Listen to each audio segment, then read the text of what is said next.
Welcome again all of you. पिछली video में हमने 9 चैप्टर क्वेश्चन नंबर 5 तक कर लिया था। अब हम करेंगे क्वेश्चन नंबर 6। क्वेश्चन नंबर 6 क्या करा, मैंने डायग्राम पहले से बना दिया, आप दोबारा समझिएगा जी। ये 1.5 मीटर टॉल बॉय, एक लड़के की हाइट है जी 1.5 मीटर, ठीक है। Is standing at a some distance of 30 metre tall building. एक बिल्डिंग है जिसकी हाइट कितनी है 30 मीटर, इससे कुछ डिस्टेंस के ऊपर लड़का खड़ा है जी। The angle of elevation from is eye, यहाँ आप आंख मानोगे इसकी आई से एंगल ऑफ एलिवेशन है कितना degree 30 degree. As he walks towards the building, जैसे ही वो बिल्डिंग की तरफ चलता है, यहाँ से वो आगे यहाँ पर, तो वो कितना हो गया जी, एंगल हो गया 30 डिग्री से कहाँ पे 60 degree. Find the distance he walk towards the building. अब यह बताना है आपको कि ये डिस्टेंस कितनी वॉक करी उसने, यहाँ से यहाँ तक की डिस्टेंस बताओ जी उसने कितनी वॉक करी है, ठीक है। समझ आ गया होगा क्वेश्चन आपको। तो एक चीज आप हमेशा समझो कि यहाँ पे हमें राइट एंगल ट्रायंगल से मतलब है, तो राइट एंगल ट्रायंगल बन रही है आपकी ए बी सी ऊपर वाली, और यहाँ पॉइंट हो गया डी, ठीक है जी। यानी आपके पास दो राइट एंगल ट्रायंगल बन रही है। राइट एंगल ट्रायंगल के अलावा और कुछ सोचना ही नहीं है। एक ट्रायंगल बन रही है ए बी सी, दूसरी बन रही है ट्रायंगल आपकी ए बी डी। यहाँ तक कोई दिक्कत, मैं रफली आपको यहाँ पे बना रहा हूं एक बारी। ए बी सी शायद ऐसी होगी आपकी, ए बी सी। ये एंगल कितने डिग्री का है 60 डिग्री का, ये कितने डिग्री का 90 डिग्री। ये बन जाएगा परपेंडिकुलर, ये बन जाएगा हाइपोटेन्यूज, और ये क्या बन जाएगा नीचे वाला बेस। और ये ट्रायंगल बताओ ए बी डी ऐसी बन रही होगी शायद आपकी, ए यहाँ होगा बी पॉइंट, यहाँ होगा डी पॉइंट, ये डी पॉइंट होगा आपका यहाँ पे, और यह एंगल कितने डिग्री का है जी 30 डिग्री का, ठीक है। और एक चीज आपको ये भी पता होगी कि इसके सामने वाली साइड ये आपकी परपेंडिकुलर, ये 90 डिग्री के सामने वाली हाइपोटेन्यूज, और नीचे वाली क्या कहलाएगी बेस कहलाएगी। यहाँ तक कोई डाउट आपको।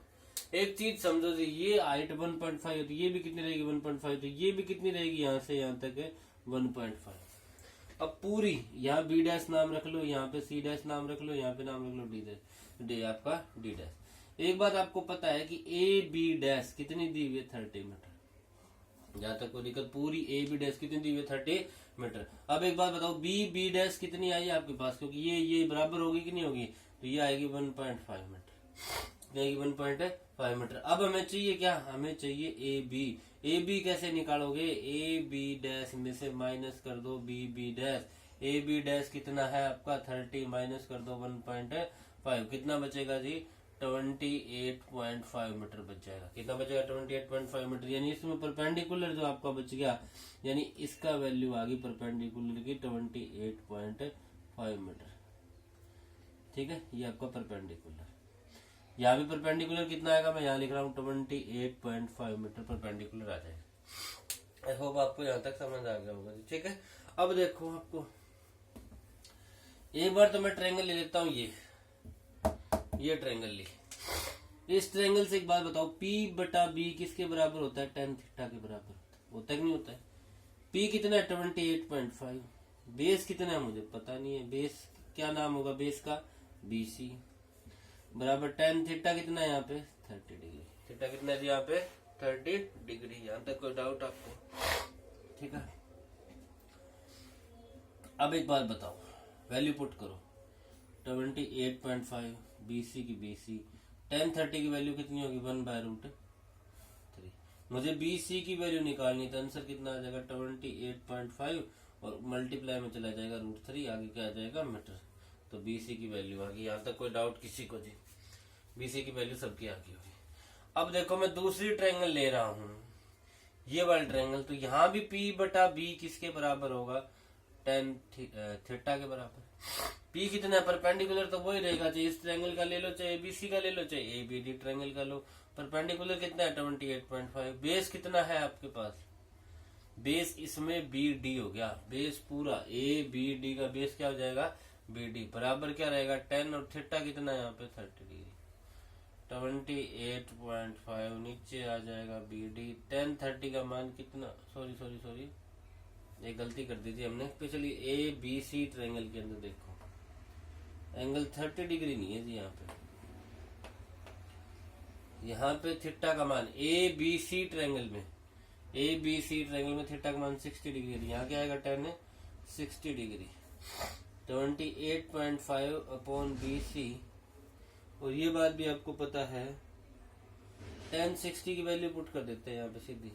tan 60 की वैल्यू कितनी होती है, √3। तो अगर मैं BC की वैल्यू निकालना चाहूँ तो 28.5 डिवाइड बाय √3 आ जाएगी। ठीक है, आगे मीटर का मीटर। अब बताओ इसकी वैल्यू हो जाएगी 1/√3। मैं यहाँ से BD की वैल्यू निकालना चाहूँ तो BD की वैल्यू आएगी 28.5 मल्टीप्लाई बाय √3। मीटर का तो मीटर आ गया। ठीक है, अब आपके पास BC आ गया और BD आ गया। हमें ये बताना है वो चला कितना। हमें क्या बताना है जी, वो चला कितना। ये होगा आपको यहाँ तक क्लियर हो गया होगा। तो एक बात बताओ जी, ठीक है, वो चले कितना का। तो वो चलेगा शायद मेरे हिसाब से वो C', D' चलेगा कि नहीं चलेगा। पहले यहाँ था वो यहाँ आ गया तो इसके बराबर चलेगा कि नहीं चलेगा। और एक बात आपको ही पता है कि C' और C', D' और CD इक्वल है कि नहीं है। ये जो C', D' है आपका CD के इक्वल होगा कि नहीं होगा। तो एज डिस्टेंस ही वॉक्ड कितनी आएगी जी। तो आप कहोगे डिस्टेंस कितनी आएगी, कैसे निकालोगे। पूरी BD निकाल रखी थी आपने, पूरी BD निकाल रखी थी, उसमें से किसको माइनस कर दो, BC को। पूरी BD में से BC को अगर माइनस कर दोगे तो ये साइड बच जाएगी कि नहीं बच जाएगी आपकी। ठीक है, तो ये तो हमें चाहिए थी। पूरी BD कितनी आई आपकी 28.5 इंटू √3। इसमें से माइनस करो 28.5 डिवाइड बाय √3। ये बात आपको ही पता है 28.5 कॉमन आ रहा है। यहाँ कितना बचेगा √3 डिवाइड बाय 1 माइनस √3 1/√3 सॉरी। ठीक है, 28.5 कॉमन लिए, यहाँ √3 बचेगा, यहाँ कॉमन लोगे तो 1 बचेगा, ऊपर नीचे √3 होगा। ये होगा 28.5। यहाँ एलसीएम कितना आएगा √3 अपॉन 1 है तो इसकी मल्टीप्लाई कर दी, और √3 और √3 की मल्टीप्लाई 3 माइनस कितना हो जाएगा 1। 28.5 3 माइनस 1 करोगे तो 2, नीचे क्या आ जाएगा √3 से ही मल्टीप्लाई, √3 से ही क्या करोगे डिवाइड, क्योंकि नीचे रूट अच्छा नहीं लगता। तो एक बात बताओ ऊपर कितना आ गया 5 गुना 2 करोगे तो 10, 1 ये हो जाए 56 और 1 57। ठीक है, 0.0 लगाओगे तो 57 का 57 लिख दो। √3 और 3 हो जाएगा, ऊपर एक क्या बच जाएगा √3, 3 से कट रहा है 3 बन जा 3, कितना बचेगा 2, 3 9 27 19 √3 मीटर। आंसर आपके पास है, मिल जाएगा जी। तो ये था आपके पास क्वेश्चन नंबर 6। ठीक है जी, आई होप आप लोगों को समझ आ गया होगा जी।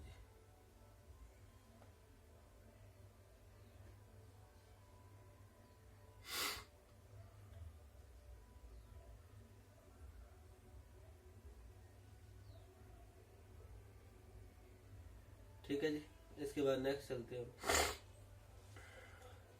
From a point on the ground the angle of elevation of, question number 7। Question number 7 देखो जी, question number 7। From a point on the ground, किसी ग्राउंड पे पॉइंट दिया हुआ है कोई। क्या दिया हुआ जी, किसी एक ग्राउंड के ऊपर कोई पॉइंट दिया। ये मान लिया आपने ग्राउंड है, यहाँ पर एक पॉइंट दिया हुआ।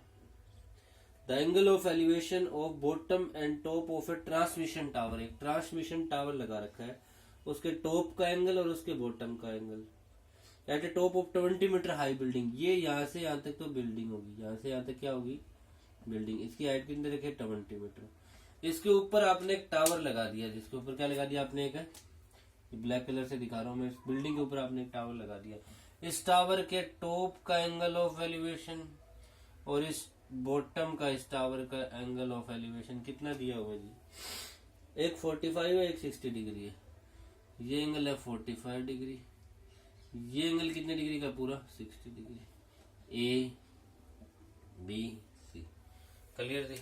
तो मैंने आपको पहले ही बताया कि आपको सिर्फ और सिर्फ राइट एंगल ट्रायंगल देखनी है। इस क्वेश्चन को करने का सबसे आसान तरीका जी, कौन से ट्रायंगल देखोगे, राइट एंगल। 90 डिग्री का एंगल बना लिया। राइट एंगल ट्रायंगल दो बन रही है आपके पास, एक तो ट्रायंगल बन रही है ABC, एक तो क्या बन रही है ABC, इसका नाम रख लेता हूं मैं A'। दूसरी क्या बन रही है मेरे पास, दूसरी बन रही है ट्रायंगल A', B और C, A', B और C। ABC देखोगे तो ABC ऐसे बनेगी। ये एंगल कितने डिग्री का है 60 डिग्री का। ABC ये कितना है जी 20 मीटर। यहाँ तक कोई डाउट है, नीचे वाला क्या कहलाता है, नहीं सॉरी ये 45 डिग्री ए बी सी है ना, हाँ 60 डिग्री का। नीचे वाला क्या कहलाता है, बेस, क्योंकि एंगल के सामने वाला क्या कहलाता है, परपेंडिकुलर। 90 डिग्री के सामने वाला क्या कहलाता है, हाइपोटेन्यूज, आपको पता है। A dash B dash C dash बनाओगे तो इस पॉइंट का नाम रखोगे ए डैश, इसका नाम रखोगे बी, इसका क्या नाम रखोगे सी। ये आपको पता है, आपके पास 20 मीटर है। ये बी सी है, वही बेस होगा, पर ये एंगल कितने डिग्री का होगा, 45 डिग्री का। ये हाइपोटेन्यूज कहलाता है। ये एंगल के सामने वाला क्या कहलाता है, परपेंडिकुलर। यहाँ तक मैंने दो रफली डायग्राम बनाए आपको समझने के लिए। तो आप लिखोगे इन ट्रायंगल, यहां से करोगे आप ए डैश बी और सी। आपको पता है टेन थीटा किसके बराबर होता है, आप कहोगे जी पी बटा बी के बराबर होता है। टेन थीटा किसके बराबर होता है, पी बटा बी। तो बताओ जी टेन थीटा कितना है यहाँ पे, 45। परपेंडिकुलर कितना है, 20 मीटर। बेस कितना है, पता नहीं। टेन 45 की value 1 is equal to 20 metre divide by B. आर पार मल्टीप्लाई करोगे तो बी की वैल्यू कितनी आ जाएगी, 20 मीटर। बी की वैल्यू कितनी आ जाएगी जी, 20 मीटर। यानी बेस कितना होगा, 20 मीटर। यहाँ तक कोई डाउट आपको, ठीक है। बेस कितना हो गया, 20 मीटर। अब आपको निकालना क्या है जी, find the height of tower निकालनी है। क्या निकालनी है, हाइट ऑफ टावर निकालनी है। तो ये एक चीज ये देखो जी, जहाँ पे हमने गलती कर दी, ये ए बी 20 मीटर नहीं होगा, इसको एक्स मानोगे तो पूरा कितना हो जाएगा, ये 20 प्लस एक्स, ठीक है। ये 20, ये एक्स, तो पूरा कितना आ जाएगा, 20 प्लस एक्स। अब लिखोगे इन ट्रायंगल ए बी सी। आपको पता है टेन थीटा किसके बराबर होता है, पी बटा बी के बराबर होता है। टेन थीटा कितना होगा यहाँ पे, 60 डिग्री। परपेंडिकुलर कितना है, 20 प्लस एक्स है जी। पूरी ए बी सी लोगे तो 20 दिया होगा, एक्स और हो जाएगा, डिवाइड बाय बेस कितना आया था, अभी निकाला था, कितना आया था, 20 मीटर। टेन 60 की value √3, 20 plus x divide by 20। यहाँ से क्रॉस मल्टीप्लाई करोगे, 20 √3, 20 प्लस एक्स, ठीक है जी। x को रखो इधर, 20 को इधर ले जाओ तो 20 √3 माइनस 20 हो जाएगा। 20 कॉमन आ जाएगा तो √3 माइनस 1 बच जाएगा, is equal to x metre. तो हाइट ऑफ टावर आ गई 20 √3 माइनस x मीटर। यहाँ तक कोई दिक्कत नहीं, ठीक है। अब नेक्स्ट चलते हैं। ये स्टैचू 1.6 मीटर टॉल। आज कुछ गलतियां हो रही थी, कुछ तबीयत बहुत ज्यादा खराब होने के बावजूद भी ये वीडियो अपलोड कर रहे हैं ताकि आपका लॉस ना हो। कल भी नहीं कर पाए थे, कल भी ज्यादा तबीयत खराब थी, आज फिर तबीयत वापस खराब है, लेकिन बोला भी नहीं जा रहा है, फिर भी आपके लिए शूट कर रहे हैं। तो प्लीज जरूर देखें जी वीडियो को, लाइक जरूर करें, शेयर जरूर करें। स्टैचू 1.6 मीटर टॉल, एक स्टैचू है जी जो 1.6 मीटर टॉल लंबा है। Stand on A top of A pedestal, pedestal पे बनाओ। पेडिस्टल मतलब होता है चबूतरा, जिस टाइप से हम कोई भी स्टैचू खड़ा करते हैं तो नीचे एक चबूतरा सा बना देते हैं जी। इसके ऊपर हमने एक स्टैचू खड़ा कर दिया। पिछली तरह क्वेश्चन है, जैसे पिछली बार ये बिल्डिंग थी, अब की बार यहाँ पे क्या खड़ा कर दिया जी, स्टैचू। ये स्टैचू है जो कितने मीटर है, 1.6 मीटर है जी। From a point on the ground the angle of elevation of top of statue is 60 degree. किसी एक पॉइंट पे टॉप ऑफ स्टैचू का एंगल ऑफ एलिवेशन कितना दिया हुआ जी, 60 डिग्री। टॉप का एंगल दिया हुआ 60 degree. And from the same point the angle of elevation of top of pedestal, ये तो पेडिस्टल हो गया ना चबूतरा, इसके टॉप का एंगल ऑफ एलिवेशन, सेम पिछला क्वेश्चन है जी। तो इसके टॉप का एंगल ऑफ एलिवेशन कितना दिया हुआ है, आप कहोगे ये एंगल ऑफ एलिवेशन दिया 45 degree. Find the height of pedestal, height of pedestal बतानी, यही होगी ना, इसको एक्स मान लिया मैंने। दो ट्रायंगल दिखी मुझे, ए बी सी, इसका नाम रख लिया ए डैश, रख लिया जी। तो वही काम करो, दो ट्रायंगल बनाओ, यहाँ पर रफली बना रहा हूं मैं आपकी। एक तो बनेगी triangle A dash B C, A dash B C. एक बनेगी triangle A B C. A dash B C बनाओगे तो यहाँ एंगल कितना है, ए डैश बी सी का 45 डिग्री। यहाँ क्या आ जाएगा, एक्स। 45 के सामने वाला क्या होता है, परपेंडिकुलर। ये क्या हो जाएगा, बेस। ये क्या हो जाएगा, हाइपोटेन्यूज। और आपको नाम पता ही है, ये होगा ए डैश, ये होगा बी, और ये क्या होगा, सी। इसी तरह ए बी सी ट्रायंगल बनाओगे तो ये ए, ये बी, ये सी। ये एंगल कितने डिग्री का होगा, 60 डिग्री का। सामने वाली साइड बताओ कितनी होगी, 1.6 तो वो होगी, और प्लस कितनी हो जाएगी इसमें, एक्स और हो जाएगी। 1.6 प्लस कितनी हो जाएगी, एक्स। नीचे वाले आपको इसको मानते हैं बेस। ठीक है जी। और क्योंकि एंगल के सामने परपेंडिकुलर होता है, ये क्या हो जाएगी आपके पास हाइपोटेन्यूज। ये डायग्राम आपको रफली समझ आने आपको, ठीक है जी, कॉपी में नहीं करनी। तो आप लिखोगे यहाँ से in triangle A dash B C, A dash B C, वही आपको पता है जी tan थीटा किसके बराबर होता है, P बटा B।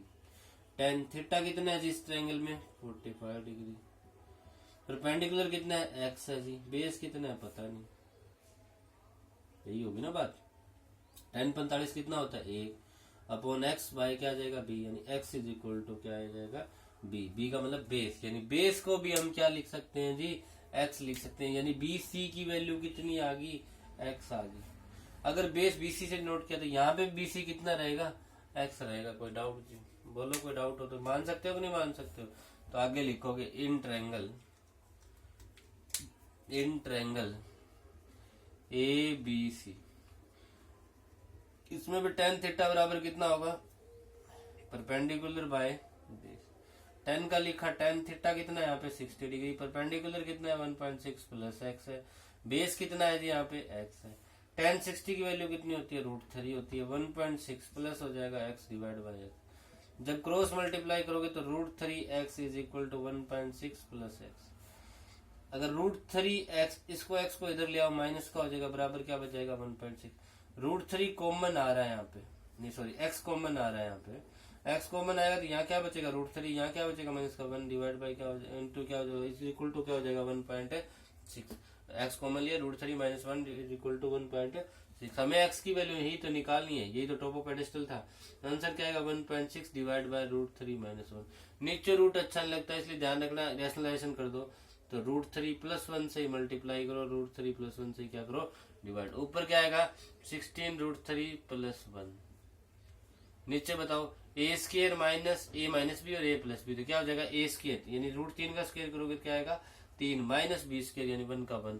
3 माइनस 2 कितना, 3 माइनस 1 कितना हो जाएगा 2, 2 से काटोगे 16 कितना बचेगा 8, यहाँ कितना आ जाएगा √3 प्लस 1 मीटर। ये होगी जी आपकी हाइट ऑफ द पेडेस्टल, ठीक है। तो आई होप आपको समझ आ गया होगा जी। तो इस वीडियो में इतना ही कुछ करेंगे हम, ठीक है। बाकी नेक्स्ट वीडियो में करेंगे जी। थोड़ी ज्यादा तबीयत खराब होने की वजह से फिर भी आपका लॉस ना हो, कोशिश कीजिए, ठीक है। इसमें कुछ गलतियां होगी जी, पहले मैं आपको रिकवर करवा दी, उसके लिए सॉरी। अगर वीडियो ठीक लगी, आपको समझ आया तो प्लीज लाइक जरूर करें जी, शेयर जरूर करें, चैनल को सब्सक्राइब जरूर करें जी। Thank you, have a nice day.